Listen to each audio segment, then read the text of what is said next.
you for your patience. And I think we'll start. Mr. Pesi Dastur, Group President and Head of Sales, UTI Mutual Fund. Mr. Alvito Fernandez, Branch Head at UTI Mutual Fund. Mr. Karande, Branch Head at UTI Margao. Mr. Ambrose Fernandez, Senior Relationship Manager, UTI Panjim. And my dear friends, it's a great privilege and honor to have Mr. Pesi Dastur here amongst us and to have him share with us his nuggets of money wisdom. Mr. Pesi Dastur is a veteran in the mutual fund industry, having started with ING Mutual Fund, having a long stint with them. Then he moved to Franklin Templeton Mutual Fund. Again, he was heading sales over there. And now with UTI, he has got an even bigger role. Financial freedom. So that is everyone's dream. But what is financial freedom? Financial freedom to me is waking up every morning knowing that you can spend your time the way you want to without worrying about money, because your bills are taken care of. Remember, the goal is not money, but the freedom that comes from it. So ladies and gentlemen, fasten your seat belts and be prepared to be transported to a world not seen by you before by Mr. Pesi Dastur. Over to you, Pesi.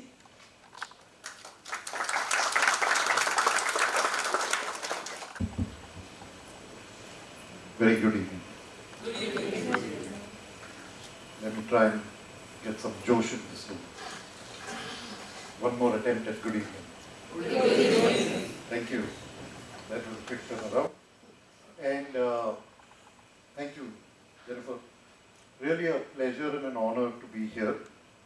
So before I begin and talk a little about Jennifer, I'd like to be selfish and talk about myself.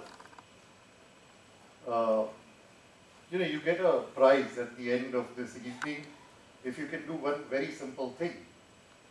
Remember my full name. Parents make mistakes. Mine also did. They called me Peshotan Dastur, and that's the only time I said it. If you can pronounce it at the end of the evening correctly, you will get a prize. And then everybody, including my parents, started calling me Pesi. So that's the best and the only introduction I have about me. Beyond that, from the last 30 years, I've been a student of not just finance, but human behavior in its relation to finance, and how an environment makes us react as far as money goes. I think that's the most interesting science that one should pursue in life. Before I get into that subject that we'd like to talk about, I'd like to say a few words about the association that we have as UTI with Jennifer ma'am and the family. I don't know how many of you know her history, that she started her career as a banker, sold the house in Mumbai, moved to Goa, started doing retail, mobilization of investments of people. The journey began with FDs, recurring deposits, and somewhere around 98, 99 is where she got introduced 23 years back to the world of mutual funds in a very serious way. And that journey has gone over 23 years, has transformed the lives of over 2,500 families, which means a lot more people that they've touched. And I think the best thing that one can do to society is health and wealth. And in that transformation, the family has played a major role. Today their assets stand at 700 crores, but I think that's not the relevant number. The number is the number of families And the outcome of that is it's a matter of pride, not just for me as Pacey, us as UTI, but I think for the state of Goa, that within the top 10 distributors in the country, we are in the august presence of one of them. So, congratulations. And, it's like building a house, which is laying one brick at a time. It does not happen overnight. It will never. And as you will see in this presentation in time, is making money included takes, umpteen amount of patience and continued effort. Professor, great to see you. Professor and I went to the same school. He's obviously senior in every which way. Only one way he's still young, and that's the heart. Younger than me and remains that way. But great in terms of, behind a successful man, if there's a woman, and behind every successful woman, if there is a genius of a man, then that's Professor. Behind every successful man, there is a woman telling him that he is always wrong. And remember one thing, Professor, that behind every unsuccessful man, there are two women.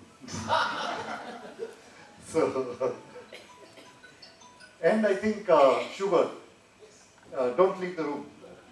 There are three things perfect in your life, Shubhat. I think, one, your DNA. Two, the business that you have, chosen to become a part of. And three, I cannot be more envious of you for the perfect opportunity that you have for where India as a country is and you as a service provider are in the journey of the next 40 years that you will, probably experience and transform the lives of people around you. So, keep it up, Shubhat. Good going. At this moment, I'm going to play a small video, and Shubhat, I still need you to stay in the room. I'll just play one small video. It's a message from MD and CEO, Mr. Imtiaz Rahman of UTI. That's for all of you and for the Mendes family first.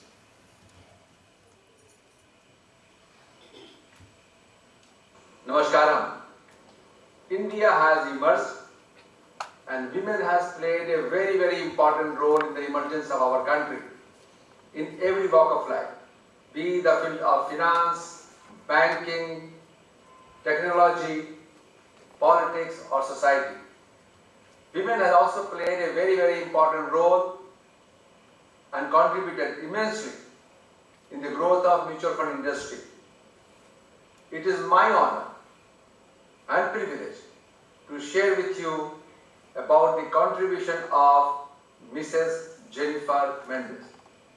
Mrs. Mendes, along with her husband and dear son, Shubhat Mendes, have played a very, very important role in the financial literacy program of UTI mutual fund and as well as the mutual fund industry. They have been spreading the knowledge of investment in their region and played a very, very important role in realizing the financial goal of various investors. This family serves over 3,000 investors in their region, and they are associated with us for over 2 decades. Mrs. Mendes realized the importance of systematic investment plan very early, and I'm sure the investors she saw have significantly been benefited because of our vision. I have also learned that Mendes family contributes generously to the underprivileged family, particularly women, and they do it quite quietly without any public attention. I wish Mrs. Mendes, her family, a good health and very happy, prosperous life and New Year. Thank you. Mutual fund investments are subject to market risks. Read all scheme-related documents carefully. You cannot walk out on me. I actually at this stage wanted to invite you on stage. So, Shubhat, if I can have you here. Yes, you, Professor, if I may, ma'am, if I may, for just a small, please, right up there, on behalf of all your investors, UTI and the mutual fund industry. Thank you, Shubhat. And Alvito.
While this is to honor, the cake is to celebrate. The cake is actually to celebrate the fact that it was just very recently that the Mendes family did the entire of Goa state proud as the only distributor in Goa to break into, the first one to break into the top 10 in the country, and recognized by the entire mutual fund industry and the distribution fraternity. So, I'm going to invite you to step there. Absolutely. Congratulations and celebrations when I tell everyone that you're in love with me. Congratulations. Okay, so then let me get back to what I'd like to talk. And I'd like to talk a little this evening about my personal experiences of my own journey of investments and what I've seen around in dealing with so many people that I go and meet with. Why do you invest? If I ask any of you, why really do you need to invest? You want to save. You want a better future, right? Same, better future. I agree, because the simpler way to do it was go and spend the money. Give it to your wife. You're married? No, not yet. That's why you're smiling. Give the money to your wife. She's happy. You're happy. You live a happy today. Future we'll see later. But that can't work in life. The reality is that you have to do the happiness of today and make sure that the future works. And you know what matters most to me in my life is this. That's my family. Sanaya is 18, Shazan's 13, that's me, that's Aparna, and by the way, Aparna is here. Aparna, say hi to everyone. This is, in 30 years of working, the only second time that Aparna has come to listen to me, so, I have to make a real good impression today. Please understand that one. But the one thing I learned, the first thing I learned in life now, is be selfish. When it comes to making investment decisions, let not anything or anyone in the world decide what you should be doing, where you should be investing, other than your family. Please always keep this in mind, because my responsibility as the bread earner of the house is to give them a better life. And like everyone rightly said, I have to take care of the kids' future, my retirement, and all of that. So what really doesn't change is I have a job and a salary. My kids need to get educated. I have a house and an EMI to pay. And I have a wife whose needs are limited, wants are endless. and I have to keep working towards that. None of this changes. And I can tell you I've been working 30 years, and in 30 years nothing changed, and I am convinced nothing will change in the next 20 also, that I will continue working. What keeps changing and in relation to our investment decisions is only one thing, which is the markets. Now you think of it, what's in your control? All of that. What's not in your control? The markets. And therefore I will again and again repeat, the first mantra in life is be selfish. Be focused on why you are investing, for whom you are investing, what's your goal, and if you're able to just remain focused on that, whatever, like markets, is not in your control is going to become inconsequential to you and what you have to do in life. Do markets make money for you? Wealth creation, like many other things of life, is not a one-day outcome. It's a lifelong process. This process is very simple. You need a small amount of money, say 15,000 rupees. You need a reasonably long period of time, actually a lifetime, say 15 years. You need a reasonable rate of return, say 15%, for an outcome of wealth creation, which can get you to about 1.7 crores. Anyone who can do this, is it simple to do? Now you think of it, 15,000 a month. Investing is in your control, or is it dependent on Rahul Gandhi or Prime Minister, or Modi being a Prime Minister? It's not dependent on that, right? 15% market returns is that possible to get? Well, maybe it's happened in the past and it will be probably an outcome in the future. You know, many aged people come to me and say, what should I do for investments at my age? Many young people come and ask me, where should I invest? I have only one question is, do you have like crackloads of money? Do you have like 100 crores? So he says, no, I don't. So you know who you have to blame? You have to blame your grandfather. So why? Because making money is a lifelong process and a journey with an outcome which needs time. A person who could invest 10,000 rupees a month and do it for 60 years and even make a 12% rate of return will be with an outcome of 130 crores. And in that journey, if you could make a 15% return, you will land up with 630 crores. So if you've got small grandchildren and are still trying to think what to do, if you have small children and are still trying to think what to do, just look at this one chart, put that into your head and say, I need to invest for the rest of my life. If I took a small sum of money, made reasonable returns as 12 to 15%, and did that for a long period of time, generations to come will remember that's the person in our family tree that made this family really wealthy. That's how simple life can be. Is 12 and 15% a reality, or is it like some fiction of imagination? Take a look at what really happened in India. This is the market. This is reality. Everything before this was theory. In 1980, if an investor had put 1 lakh of rupees, today that 1 lakh and did nothing for the last 42 years, you invested 1 lakh and did nothing after that, your value of 1 lakh has multiplied 463 times. 4.63 crores is the value of your money. Making money is easy.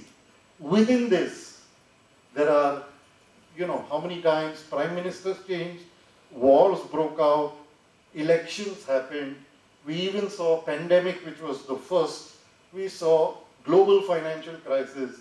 Doesn't matter. But in the short term, it is those events that change our thinking, our behavior, and we don't realize this as real returns. You can well argue to say 1 lakh in 1980 was a whole lot of money. There weren't many people that could afford 1 lakh of rupees in 1980 to put it in one go. I accept your point. So let's look at this a little differently. Many people in 1980 could afford 1,000 rupees a month. And even if you did 1,000 a month from 1980 till 2022, you would have accumulated 3.53 crores. How much? 1,000 rupees a month over 42 years in Indian markets would have translated into 3.53 crores. Making money needs discipline of small amounts of money to be invested, long periods of time. Don't worry about returns. The value will grow. And if I had to sweeten this deal, because someone who was able to afford 1,000 in 1980 wouldn't always only afford 1,000, right?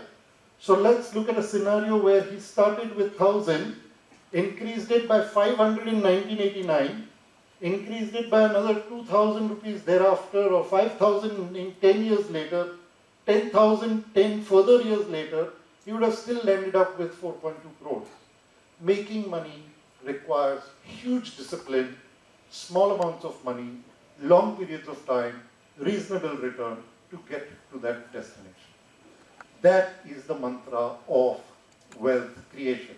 I don't have a better formula or a quick fix that can get you this amount overnight. If you thought there was one, please teach me, but I can tell you time and again, there isn't one. So what really matters in this journey of wealth creation? This we've seen, and this is not theory what you just saw, this is a real life experience. And as we go along, I will use examples to teach you that this is played out even for investors, like the ones sitting in this room and otherwise. What really matters as far as investments go, my thought processes are, it's these 6 thoughts you must bear in mind while making those decisions for long term. The first one is called asset allocation. So often asked, should I buy gold? Sure. Should I buy bank fixed deposits or deposits? Sure. Should I keep money in the savings account? Sure. Should I do real estate? Very popular among Indians. Absolutely. Cryptocurrency. Anyone here invested in crypto? Don't feel shy of saying it now. The value of crypto has dropped from $3 trillion in a matter of 1 year to less than $800 billion for something that people chased because of return, understood nothing about it. The risks no one even knew existed have really played out. The last 48 hours have seen another crypto exchange collapse with $10 billion of investors' wealth wiped out. $10 billion. Wiped out overnight. $10 billion is 8 lakh crores. Wiped out overnight because that exchange has gone fund. So what's the right mantra? Should you have everything? Well, traditional wisdom says take 100 minus your age, and that should be the amount you should put in equity. But that's traditional wisdom. That's a thumb rule. It is in reality unique to every individual. Let me give you my own household example. My father, God bless his soul, passed away in 2019, but in his lifetime, just as every other Parsi household, never invested 1 rupee in a fixed deposit. From the 1950s and definitely early 60s, enticed by the Tata Group, has only invested in equity shares.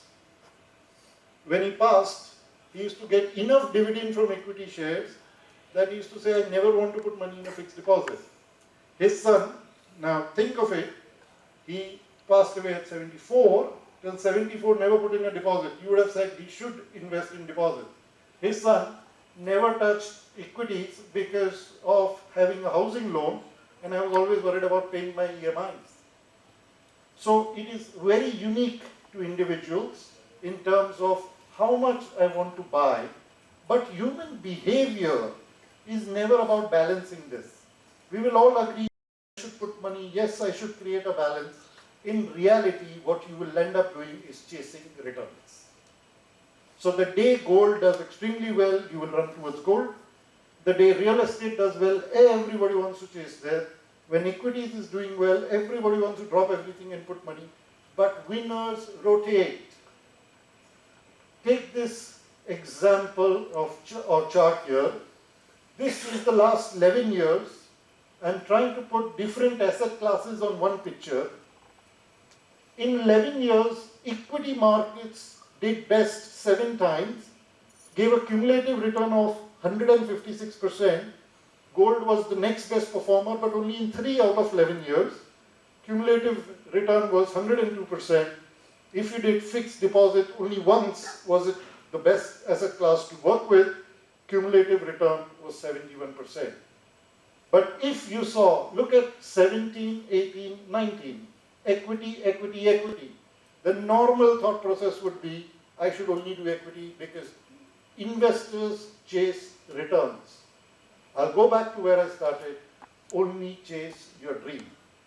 Only chase your family, because that's why you are investing. You're not investing because some asset class gave returns. As Indians, we are infatuated with I India, buy India, and I will invest in India. If I look at the last 13 years, 4 times India was the best performing market, gave a cumulative return of about 94%. But the US thrice was the best performer, cumulative return far more than India at 127%.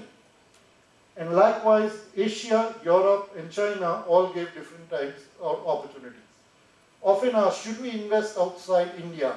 My simple submission and answer to that is, if you have a dollar-denominated dream, but only Indian rupee denominated assets, but want to fulfill a dollar dream, you should really look at investing in a dollar-denominated asset. If you have small children and want to send them abroad to study, great. Think of how you will protect yourself when you actually have to buy dollars and the dollar has reached 140 at that point of time. Link everything back to your needs, your wants, your goals, your family. Don't simply chase returns. Often again asked, should we buy in Indian equity large cap, mid cap, or small cap? Winners rotate. In the last 11 years, 5 times small cap did the best. Thrice it was large caps and thrice it was mid caps. If you ask me in March 23, which will be the best performing segment, I have no clue.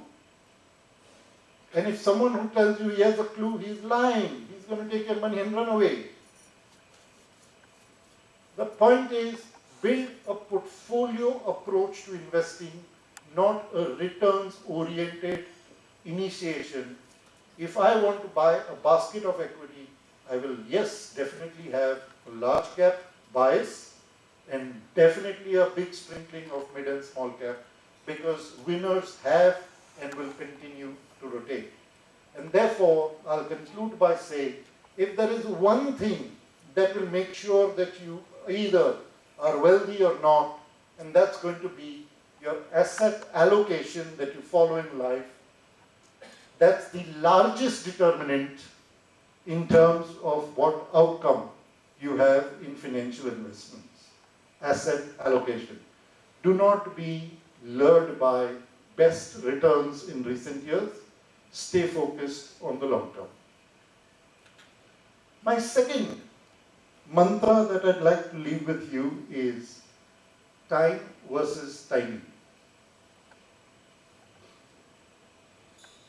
In 2024, we will have a general election again.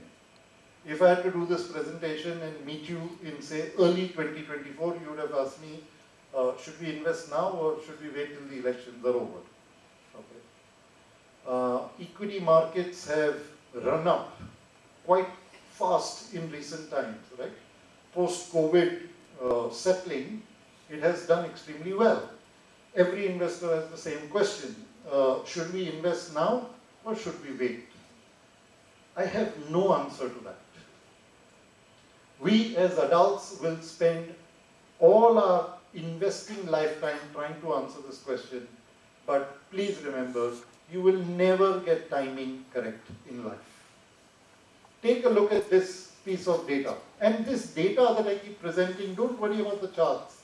Just try and imbibe the principles and the learning from there. In last 25 years, the Nifty, which is a good benchmark for equity markets, has given positive returns 19 out of 25 years. Negative returns in 6 years. If you ask me in the next 25 years, will the markets make money for me? The answer is yes. But in 2023 or in January of 23, will the market give a positive return? I have no answer to that question. Take a look at this astonishing piece of data. If you invested in the Nifty for the last 25 years, 1 lakh of rupees, that 1 lakh would have become 17 lakhs. But you know, in the markets, there are best days and worst days. So, you know, when a pandemic breaks out, suddenly one day the market collapses 13%. Those are the ones that either will make money or break money. If you cannot predict those days, and if you cannot avoid those days, or if you cannot participate in those days, you lose.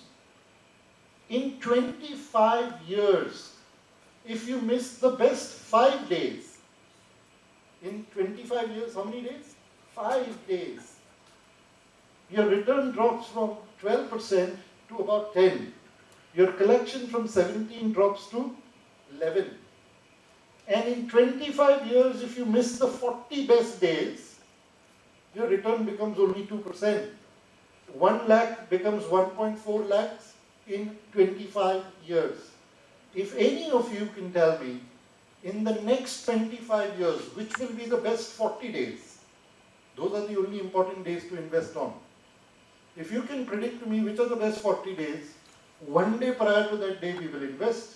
If you can predict and tell me which are going to be the worst days, 1 day prior to that we have to exit. You cannot do that.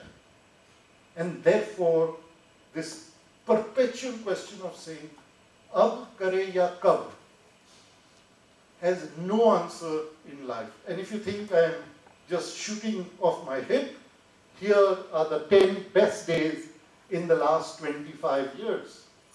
On 18th May 2009, on one single day, the market gave you a return of 17.74%.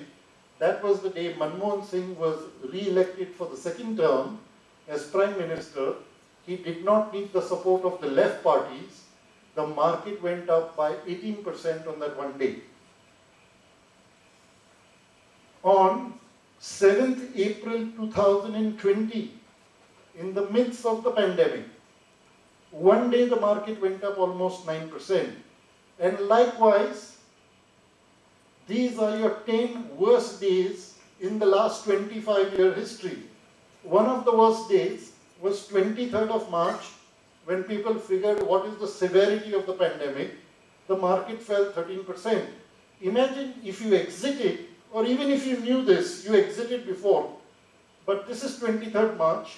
On 7th April, 2 weeks later, the market rebounded 9%. This is going to repeatedly happen to you even in the next 25 years. If you can predict those exact days, you will miss making the money that you so deserve to make. So, my only submission is, do not spend your time in trying to guess markets. Spend your time in the market, you will make money. Go back to the initial formula. Small sums of money, reasonably long period of time. Do not try to time the market entry and exit. So while we spoke about asset allocation, we spoke about time versus timing. Let me talk another third area that actually is in your control but leads to a lot of disruption in financial planning. That is inflation. Everyone understands the concept of inflation? Yeah? When the price of things goes up, that is inflation. Most ladies have a big problem with this in the household. Look at these coins. This is still legal tender in India. But with any single coin on the screen here, you cannot buy anything today. Even a Hall's tablet, which is, for me, the least common denominator of a purchase, costs 1 rupee. So you need 250 paisa coins to buy one Hall's, even today. As we understand inflation, it's the, price of bread will go up, 1 liter of milk, 1 liter of petrol, higher education. So we have to keep saving, investing so that we will be able to beat inflation. This is a very hot button subject in my house. Aparna will come and she say, oh, I want to withdraw more money. So more money for what? Oh, the price of tomatoes has gone up. Chicken has become expensive. Electricity has become so expensive. The maid wants 2,000 rupees more in salary every month. So, her worldview of inflation is all of these as daily expenses. You would agree? And that's almost every household that, people run. My worldview of inflation is very different. My worldview of inflation is not in the price of goods and commodities. The true inflation is actually in our lifestyle. Yesterday's luxuries are today's necessities. This inflation hurts you far more in life than the price of tomatoes. Please remember this. So Aparna and I started our journey in life with a 1-bedroom apartment in a small suburban town, suburb in Mumbai, for a princely sum of 11 lakhs of rupees. God was kind, Aparna was great. We moved to a 2-bedroom. God remained kind and Aparna became greater. We moved to a 4-bedroom. From a 1 air conditioner, we now have 6 in our house. 2 maids, 1 car. We vacation probably once every year. She's high maintenance. As they say, behind every successful woman, forget the man, is a fancy bag. Okay, that bag is lifestyle inflation. My only problem with lifestyle, and I have nothing wrong, no issues with lifestyle, it's when lifestyle comes at the cost of investment is where true inflation is hitting you. When you come up with a plan to buy the next car by taking an EMI, which you are going to do by stopping your investments through an SIP, this inflated lifestyle that you are introducing in yourself is the worst enemy to becoming wealthy. You will feel rich today driving a fancy car, living in a bigger house, but you will be rest assured never be wealthy because you broke your investment journey of wealth creation to live an inflated lifestyle today of richness. So, I would only tell you one mantra, which is never say no to anything, but what is the opportunity cost? If this is my salary, minus taxes and everything what comes home, my priority has to be my investment before household expenses and then lifestyle. I will not maintain lifestyle at the cost of investments. That I am very clear about. We have numerous debates and arguments on the subject, including driving from lunch to home, lunch to our hotel room this afternoon on the same subject. But I'm quite clear that this is a biggest modern day enemy to becoming wealthy. Lifestyle inflation, it's in your control. Enjoy your money. Enjoy yourself. Don't do it at the cost of investment. This happens a lot with the youth. For everything that I said, 15,000, 15 years, 15% will give you 1.7 crore. With people that start their working life today They don't prioritize that 15,000 investment. They prioritize a motorcycle with a 10,000 rupee EMI or a car with a 15,000 rupee EMI. That's what I'm talking about will make a difference between being rich with the car today or being wealthy in time to come from investments. For people that have got kids that are working, for young, and I see quite a few young faces here that probably have just started their journey of working in life. Beginning early is a have-to, must-do item. And I cannot tell you how important it is for someone to make sure, if you want to retire wealthy, how important it is to begin early. See how simple making money is. If I'm 25 years of age, if I put 1,000 rupees aside in the markets a month, if the markets gave me 15% return, and you saw over the last 42 years the markets have given you 15% return, I will retire at 60 with 1.5 crores. What is required from me as an individual? 1,000 rupees a month to be done for 35 years. Discipline, that's all that's required. But I didn't do that, and I said, not now, wait a little. I start this journey at 30. This 1,000 becomes 2,150. I start at 35.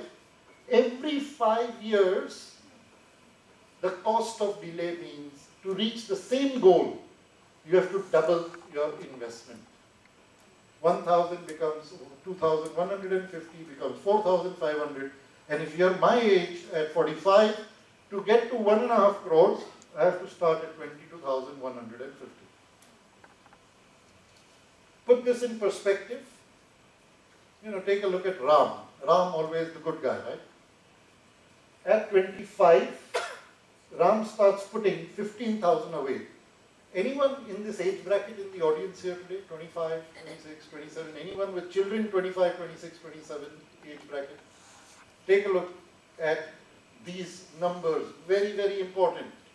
You start at 25, put a monthly SIP of 15,000, returns assumed 15%, for 35 years, 15,000 a month, 1,80,000 a year. In 35 years, you would have invested 63 lakhs. At this rate of return, you will land up with 22 crores. Is it small money? By no means or measure, it is small money.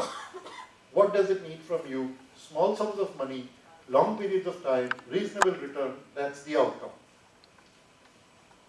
Think of Shyam, or think of Pesi Dastu, age 45, I'm bringing my age down actually.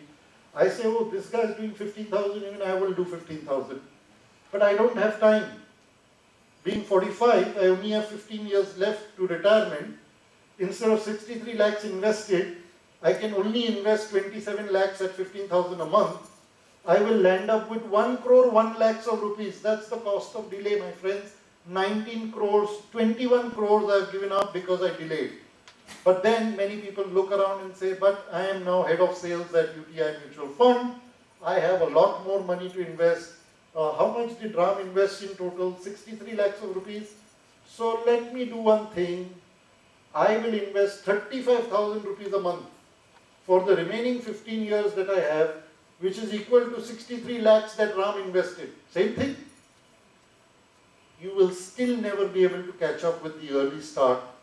You will end up with a corpus of 2 crores 36 lakhs. And that's what starting early will lead to as an outcome for investors.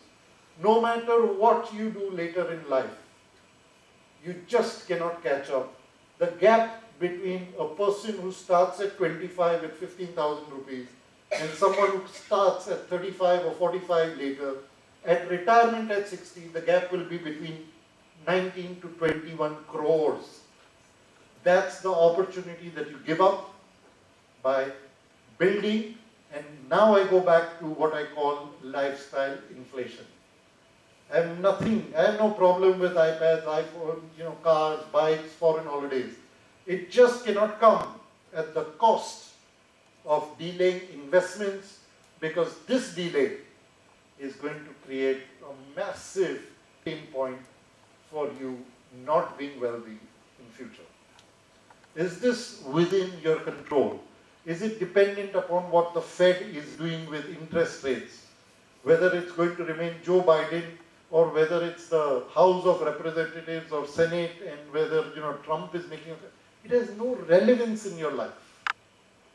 This starting early is in your control for you to manage. And why starting early is important is because when you start early, you enjoy what is called the power of compounding.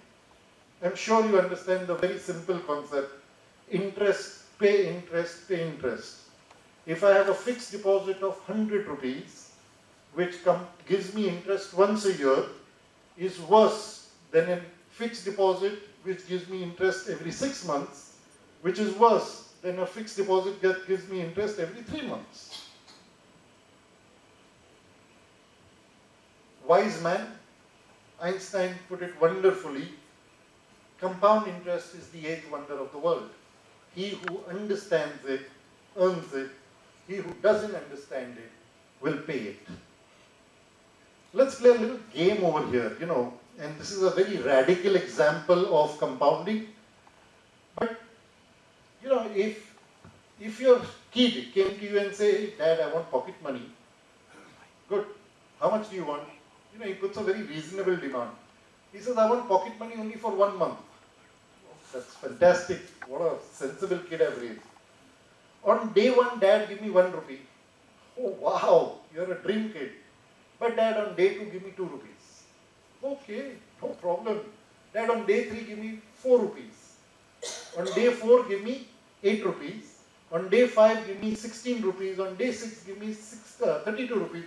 Dad, every day, only 1 month, please double the pocket money for 1 month. How much do you think you will give your kid? 10 lakhs, 1 crore, 10 crores, 20 crores, 30 crores or more.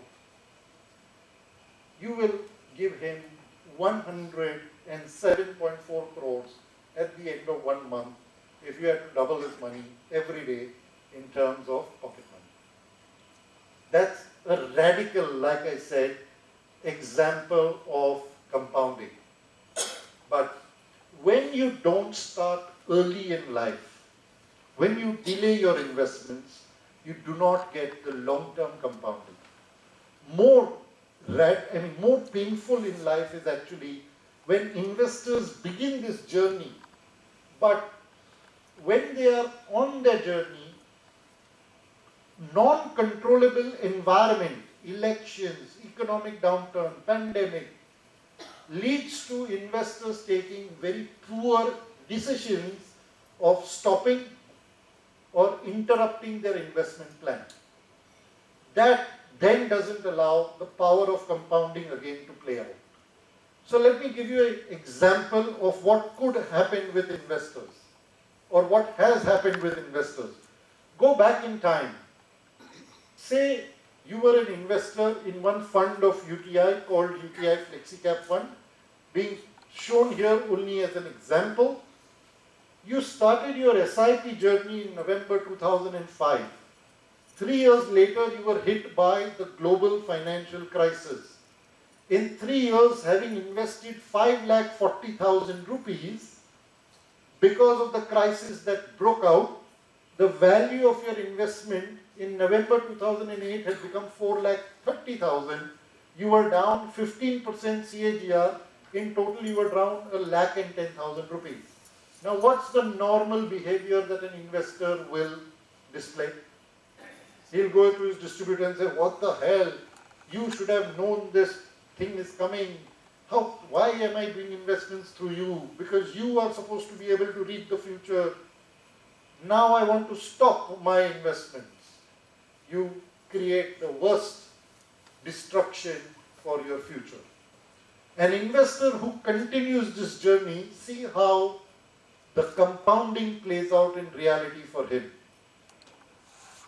In November 2010, just 2 years later, bore the volatility, faced it, stayed calm, stayed invested.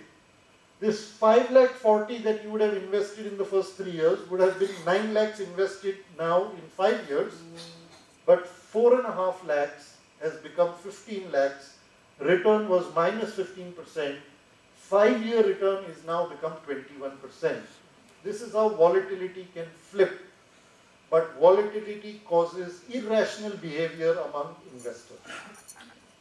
Say this investor continues his journey from 2010 to 2020 and another catastrophe called the pandemic hits you. You did your SIP of 10,000, 15,000 a month. You by then have invested 26 lakhs, but the value of 26 lakhs is only 53. Your 20% return is now down to 9.5. You go back to your advisor and say, you didn't know the pandemic was coming? The early signs that you had, you should have exited my investments. See how my return has dropped from 21 to only 10. You again end up taking irrational decisions. Had you just hung around, the power of compounding will come back and reward you for sure. This is what it would be if you were in October and 30 lakhs invested. The value of that today is 1.15 crores. Small sums of money, reasonably long period of time leads to value and wealth creation. All of those were theory. We showed it in relation to markets. This is in relation to a particular fund. And that's what I was trying to say. It's not theory. It works every time. Your return was minus 15, it became plus 21, it became only 10, it came back to 15. 15% return over a 15-year journey from 2005 to 2022 for 15,000 a month will put you at this kind of an outcome. All of that is in your control. The only thing that's not is the market, is the environment, is the economic climate, is the political circumstances. We always are wasting our time in life trying to look and analyze and do any of that versus focusing on yourself and being selfish about it. Even if I took that same example from recent times, your luck was bad. You started your journey in 2017. By 2020, because of the pandemic, your money is down. You stayed invested. Look at where it has bounced back in the 5-year journey. What was minus 10% almost has gone back to plus 15% only because of staying invested. Staying the long term is where money, wealth gets created because of the power of compounding. The last piece that I'd like to focus on is how you can step it up. Your circumstances, your income, your salary, your environment is not going to be the same. It will always improve. And with that in mind, you have to up your investment quotient also. Mutual funds provide a very convenient way of increasing your investment by a fixed amount or a fixed percentage at whatever frequency you'd like to do. In my initial slides, if you remember, I showed you 1 lakh invested in the market for 42 years had become 4.63 crores, but you could have started with 1,000 rupees and kept increasing it in time. That's the concept of stepping it up as your incomes keep rising. What's the outcome of such simple decisions? Simply fantastic. Go back again to a theoretical example. 25,000 rupees a month, if somebody does at 15% for 15 years, you will end up with 1.69 crores. But someone who says, oh, I'd like to do 25,000 today because that's what I can afford, but every year, please increase my installment, my monthly installment by 5,000 rupees. For this 45 lakhs that you will invest in 15 years, it will become 96. But for the 1.7 crores that you collect, it becomes 3.18 crores. Now, let me convert this into a reality. Say I want to buy a house. I go to Jennifer ma'am and I say, I want to buy a house in 15 years. What do you think I should do? She says, okay, how much money do you want to put on for the house? About 1.5 crores. Good. Let's start a journey with 25,000. You realize this dream. Jennifer ma'am, and I know for sure, will insist you do a step up on that every year. That same dream now you can realize, and if you are acquainted with Bombay and I come from there, the difference between 1.7 crores, which will give you a one-bedroom house in almost most parts of Bombay, a 3.18 crore can buy you a second house in most cities, or at least a 2 or a 3-bedroom house in Mumbai. That difference between the two was only one, the step up that you did in investments, because your income rose and you made sure you kept your investments in line with rising incomes. Does this theory work in real? Let me again go back to that same UTI FlexiCap investment or fund example. If you invested 25,000 rupees a month for 15 years, 25,000 a month, 3 lakhs a year, 15 years is 45 lakhs. In the Nifty, you would have made 1.25 crores. In FlexiCap fund, you would have made 1.49 crores at 14.5% return. You can get a 1 BHK apartment in most parts of Bombay. But if you did the same journey, 25,000 rupees a month for 15 years, but at the end of every year you upped it by 5,000 rupees, you would have invested 1.1 crores. The value today would be about 3 crores. You can afford a 2 or a 3-bedroom apartment in most parts of Bombay. What is the difference? The difference was someone guided you and you maintained that discipline of stepping it up with time. Your income and your investments were faster than your lifestyle inflation. That's where these outcomes come out to play for investors. And take another look at this. Take a simple goal of education. Here's a case. Someone's got 5,000 rupees a month, 15 years, 15%, 9 lakhs invested, outcome is 33 lakhs. Someone comes and says, no, I want to collect 50 lakhs of rupees. But, this is the thing you will get with 5,000. He says, but I don't have more money. To get to 50 lakhs, you need 7,500 rupees every month. He says, but I don't have 7,500, I have only 5,000. The simpler way to get to 50 lakhs is this. 5,000 rupees per month, stepped up every year by 500 rupees, will get you also to 50 lakhs, the same what 7,500 rupees will get somebody to in terms of starting but not having 7,500 rupees. So whatever is the maximum you are able to invest, just envision your income will grow faster. You start that journey of stepping it up today. Now sign up for it so that you don't miss these opportunities and you can be faster in upgrading your life rather than trying to catch up because you had not done that investment early enough. That's the power of step up. I'm going to just conclude on all of these investment mantras that we spoke of. Starting early, lifestyle inflation, time versus timing, stepping it up, power of compounding, asset allocation. Why does it really not then translate into returns for an investor? The markets have given returns. Funds, mutual funds have given returns. Have investors really experienced that wealth creation? Very few.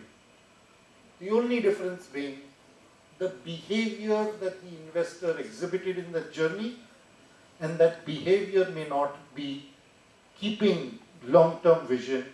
The gap in return of investment and investor is the behavior, and that's absolutely and completely in your control, which is where I would always advise you to stay focused on. Focus on yourself, your behavior in the journey to wealth creation.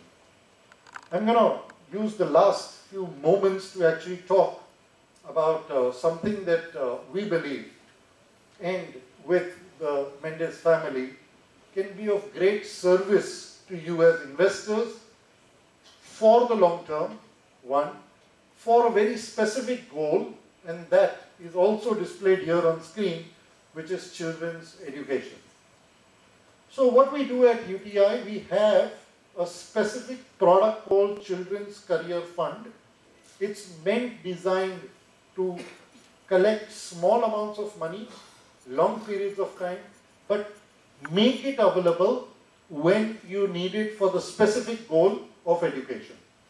How does it work? Just some background. You know, education these days has become a very complicated subject. Ask me and Aparna as parents, you know, my daughter is 18, and oh my God, we've, you know, just gone through one whole maze of what to do after class 12. First question is study abroad or study in India, study this field or the other one. Should I study BA with economics or should I study BFM, BMS, you know, BCom, BA, BSc, which we did, does not even come in today's calculations. It's a very different, a very, very complicated thing. Curriculum, college, how to fund it, jobs after that, getting admitted. It's an expensive proposition. 64% of parents need to take debt to fund their children's education.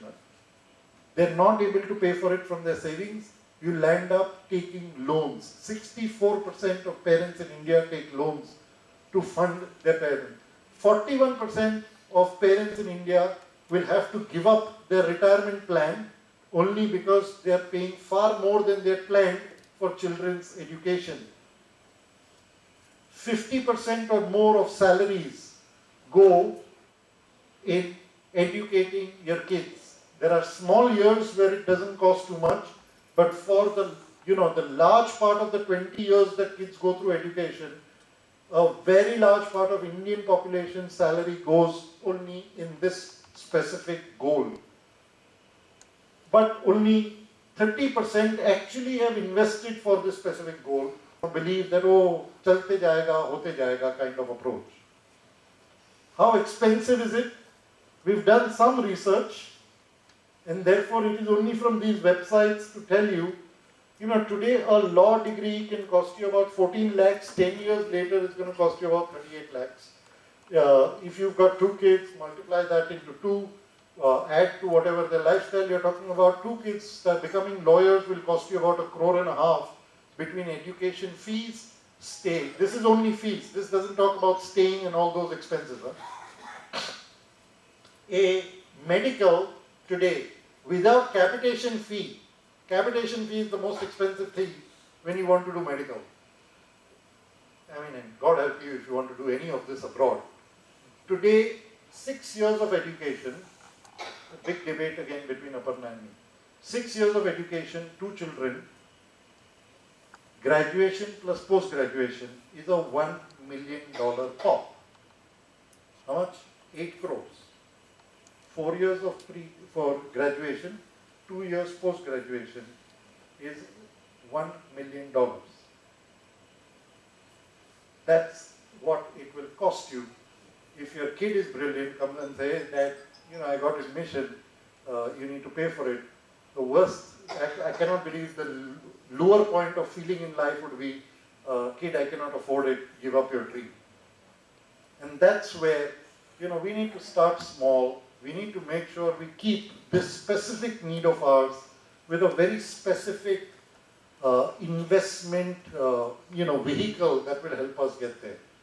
UTI Children's Career Fund is one thing that gets you in that path. It's got 2 plans. So let's just take, you know, there's one fund. For the conservative investor, there is a savings plan. And what's the difference between the 2 that you can see is this plan only puts 40% or 60% in equity and 40% in debt, while this plan is more aggressive and only puts money in equity. So there is a savings, there is an investment plan. Okay. Rest, it's got a 5 years lock-in, and we'll talk about this scholarship option. Sorry. And all of it, but I think the biggest feature is this scholarship option that I'd like to draw your attention to. They're a little more technical if you're interested, but this is how the money gets allocated. Large cap stocks 60%, mid cap stocks about 20%, 16% in small cap. This is where the fund invests its money in terms of which stocks it's investing in. This is how money has been made in the savings plan. We spoke about it, it's the more conservative plan. In 15 years, it's given about 10% return. Last 1 year or 3 years has been better for an SIP investor.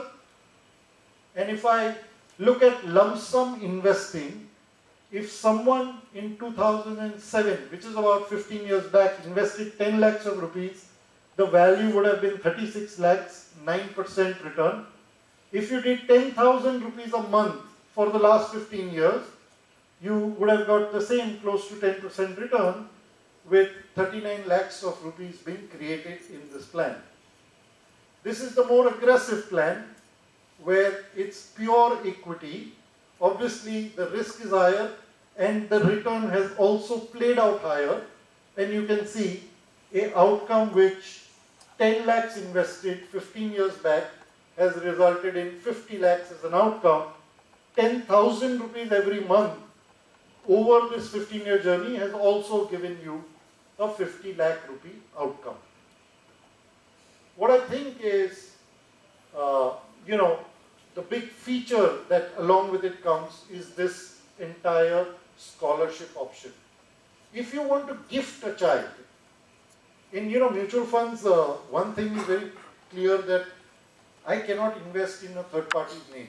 So even if you really like me, want to give me some of your money, unfortunately you cannot do it in a mutual fund, in my name. You can only invest in your own name. In the scholarship option, you can gift it to your niece, to your nephew, to an unrelated party, no problem. Every time you want to think of gifting something to a small child, you should try gifting this, and then telling the parents, hey, I've done the initiation, you make sure you continue to invest for your kids' education. So the first thing is, anyone can invest. You continue to invest till you are 18 years of age. Okay? At 18 years, and the same points are actually here, you are able to, the kid, the minor who now becomes a major, and that's a very simple way to convert minor to major in today's date and time. But once the kid achieves 18, you can actually say, listen, I need the money at the end of 1 year, 2 year, 3 year, 4 year, 5 years, because that's where the money will be needed for the education, and it can be linked directly to and back into the education. If you're the donor, the parent cannot come and interfere with the money. If the child has achieved 18 but didn't turn out the way you thought and you wanted, and you say, okay, I don't want to give the child this money, as a donor you can control that money back. But if the child has turned out well, and the parents say, no, I don't want to give the child the money, I want to take it, the parents cannot control the money. So it's sweetly planned to make sure the purpose is what? Education. That purpose, whether it's the parent, the donor or the child, any impediment in the goal of education will get weeded out, and you will still be able to achieve that outcome. So I'll leave you with that thought, with that specific idea on looking at education for children. And yeah, I'll stop here and say thank you for listening. If you liked any of this, I believe the best time to start all of this was actually yesterday. When's the next best time? It's today. I'll stop here. Appreciate your, audience, and happy to do a round of Q&A, ma'am, whichever way. Yeah. So just hold, I'll get my team to get another microphone. Alvito, are you around? Everyone can hear you and I can try and give it a shot to reply. Aparna, do you have a question? This is a good opportunity to clear your mind of any doubt.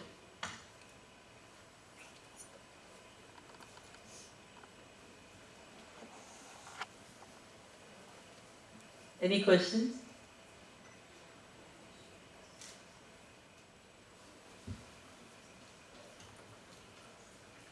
After listening to Mr. Pacey, I'm sure each and every one of you must be thanking your stars that you got such a great opportunity to listen. And after listening to such geometrics and statistics so graphically explained, I could go on and on.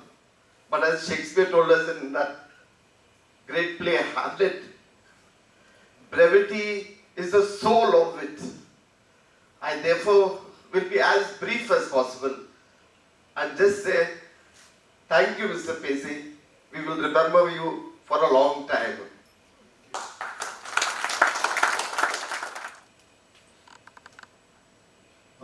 Thank you very much, ma'am. Thank you for being such a lovely audience. Thank you, Aparna, for being such a lovely wife. But over to you, ma'am. Thank you. I'll say goodbye then. I think we can all step out for dinner. Thank you.